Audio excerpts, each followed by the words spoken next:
পাবনার ঈশ্বরদীতে বিএনপি নেতা জাকারিয়া পিন্টুর উদ্যোগে জুলাই আন্দোলনে অংশ নেওয়া শিক্ষার্থী ও আহত বিএনপি নেতাকর্মীদের সংবর্ধনা দেওয়া হয়েছে। বৃহস্পতিবার বিকালে ঈশ্বরদী সরকারি Sara Marwari model school and college মাঠে আয়োজিত অনুষ্ঠানে শিক্ষার্থী সহ কয়েকশো জনের হাতে সম্মাননা ক্রেস্ট তুলে দেওয়া হয়। এ সময় ঈশ্বরদী পৌর বিএনপির সাবেক সাধারণ সম্পাদক জাকারিয়া পিন্টু ছাড়াও গণসংহতি আন্দোলনের নির্বাহী সমন্বয়কারী আবুল হাসান রুবেল, বৈষম্য বিরোধী ছাত্র আন্দোলন পাবনা জেলা শাখার যুগ্ম সদস্য সচিব শাহুন হোসেন সহ অন্যান্যরা উপস্থিত ছিলেন। অনুষ্ঠানে ৩০০ জন শিক্ষার্থী ও আন্দোলনে আহত বিএনপি নেতাকর্মীদের সম্মাননা ক্রেস্ট প্রদান করেন বিএনপি নেতা জাকারিয়া পিন্টু। পর্যায়ক্রমে জুলাই আন্দোলনে অংশ নেওয়া ঈশ্বরদীর সকলকে সংবর্ধনা দেওয়া হবে বলে জানান এই বিএনপি নেতা।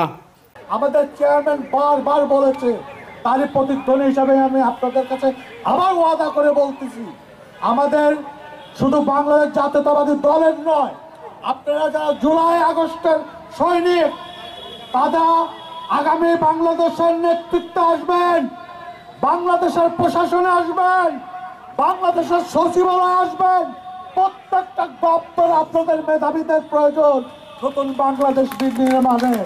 অতএব অনুরোধ করব, আপনারা আপনাদের সুন্দর জীবন গড়ার জন্য, বাংলাদেশকে নেতৃত্ব দেওয়ার জন্য আপনাদের শিক্ষা জীবনটাকে ভালোভাবে মেধার সঙ্গে সমাপ্ত করেন, যেন এই বাংলাদেশে যে বলছি না আমরা সংস্কার চাই, সংস্কার একদিনের নয়, সংস্কার একটা চলমান বিষয়।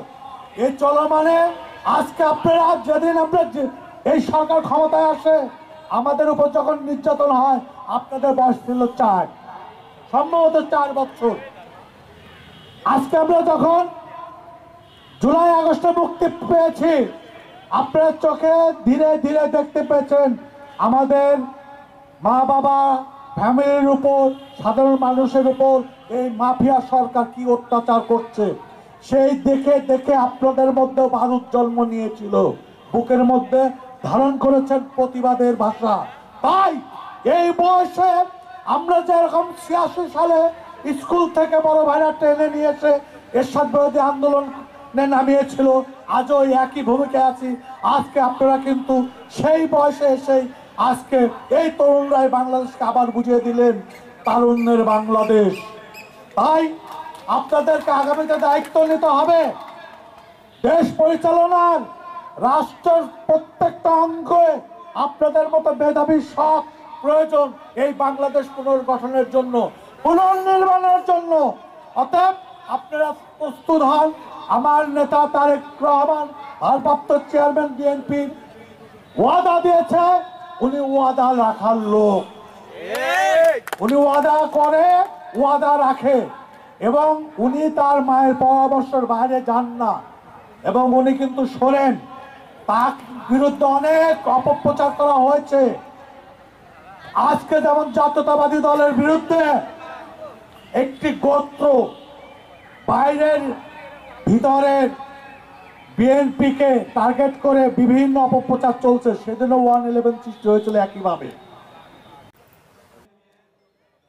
বুকে শত শত বুলেট লেগে এভাবে যে প্রতিযোগিতা বাদ দিয়ে এখানে মাঠে বসে বক্তৃতা আয়োজন করছেন, এবং এটা থেকেও বোঝা যায় যে তাদের ভেতরে যে আন্দোলনের যে আন্দোলন নিশ্চয়ই ভিন্ন হবে। তো সেই ক্ষেত্রে ঈশ্বরদীতে সম্ভব না। আমাদের এইখানে যে ছেলেগুলো ওই সময়ে আন্দোলনে জড়িত ছিল তাদের জুড়েছে, এবং সে উৎসাহ যোগানোর পরিপ্রেক্ষিতে আমি সরকারি এয়ারপোর্টে ছাত্রলীগে ছিলাম। 14ই জুলাই এবং কল্লোল, বিশেষ করে আমার কালচারাল লিডার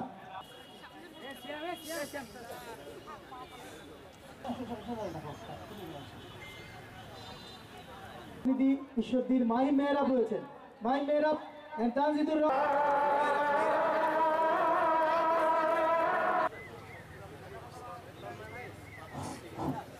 থাকুক, আমরা কথা বলি।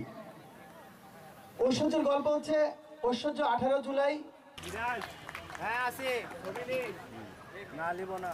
আমরা আহত, যার পায়ে গুলি লেগেছিল। এজেন্সি আওয়ামী লীগের, ছাত্রলীগের অনেক বাধার মুখে ঐশ্বর্য গুলি খাওয়ার পরে ঐশ্বর্যর বাবা মা এই গুলি খাওয়া অবস্থায় কোনো হসপিটালে যেতে পারছিল না, বাসায় শুয়ে রাখা হয়েছিল। হঠাৎই ঐশ্বর্য শুনতে পাই স্টিম রোলার চালানো হয়েছিল, তাদের বাসা পর্যন্ত এসেছিল। তার থেকে প্রোটেক্ট করতে গিয়েছিলেন যেন তারা গুলিবিদ্ধ না হয়। এবং নজরুল মধ্যে আপনারা দেখেছেন। আবার একটা জিনিস আমি ক্লিয়ার করতে চাই, সেটা হচ্ছে যে আন্দোলনের জাকারিয়া পিন্টুর জনপদের সন্তান আমাদের সিয়াম ভাই, আমাদের রকিব ভাই, আমাদের তামিম সেই দিন গ্রুপের একজন অংশগ্রহণকারী ছিল। তাদের সমন্বয়ে আমরা 12টায় সময় দেই, আমরা 4টা গ্রুপ ওই দিন ইতিহাস ও ঈশ্বর দিতে একসঙ্গে 12টার সময় রেলগেটে পুলিশ ছাত্রিত গল্প আন্দোলনের আপনাদের মূল কথা বলে দিলাম। আমাদের গল্পটা